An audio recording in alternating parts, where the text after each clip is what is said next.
Okay, gentlemen, thank you for assembling with us this afternoon. We have assembled with us race director Dave McGrath, as you know, AMA Pro Racing technical director Al Ludington also. Two protests were filed after the completion of the AMA Pro National Guard American Superbike race. Who filed the protest? They were filed by Team 54 and the Makita Rockstar Suzuki team. Correct. And as a result of that, the protests were considered by the AMA officials and the parties concerned. And the result of the inquiry and a careful revision and review of the timing and scoring data, it has been determined that a 21.4 second penalty will be assessed to the number 4 Team Graves Yamaha of Josh Hayes.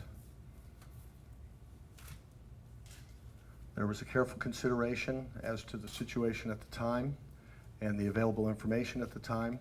And upon review following the race, we did look into this situation very closely. And I think I'll ask Dave just to expound on it a little bit to give you a little more insight as to how the decision was reached and why.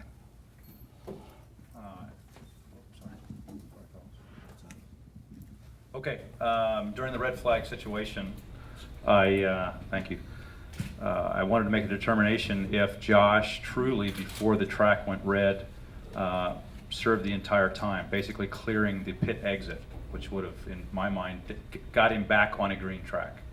The information that was given to me at the time told me that indeed he did clear the pit exit, and therefore he made the conscious effort to come in and pay the penalty before the track went red.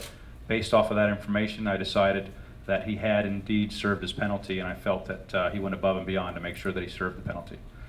Unfortunately, Taylor Knapp, talked with him as well. He didn't come in that lap, so that's why we had him do the ride through after the restart. Now, if at the time the information I was given would have told me that Josh Hayes did not clear the pit exit and he did not exit onto a green racetrack, he also would have served the ride-through penalty after the restart. Now, after the race was over, scrutinized the information with timing and scoring, it proved that indeed Josh missed clearing the pit lane by 0.64 seconds. So indeed, he did not go out on a green track, he actually went out on a red track. Therefore, the mistake was mine. So, reviewing other data showing what time it would take in addition to a flying lap to tack on to a flying lap, the time it would take to come down the pit lane, to go 50 miles an hour down pit lane, and this is based off of example Taylor's speed that he did, just like Josh's speed and other information, penalty served. 21.4 seconds is the difference between the flying lap and a lap going 50 miles an hour down pit lane. Any questions? Yeah, like for instance, if someone else crashed on the lap that there was a red flag, but they're not the cause of the red flag, race is restarted, they're allowed to take their original grid position if they repair their bike, get out there as if nothing happened. The lap never happened. They lucked out, Right. okay? The point of assessing a penalty is assessing a penalty. And so if the results, whether he cleared pit lane, didn't clear pit lane, whatever, why even consider those results if the point of a penalty is to be assessed a penalty? Well, the best I can tell you, Peter, is given my perspective of the rules enforcement that I'm striving to be as consistent as possible to interpret exactly what the intention of the rider is, whether it be a jump start, checking himself on a jump start, self-governing himself on a track cut like we saw at Auto Club, guys letting people back in line.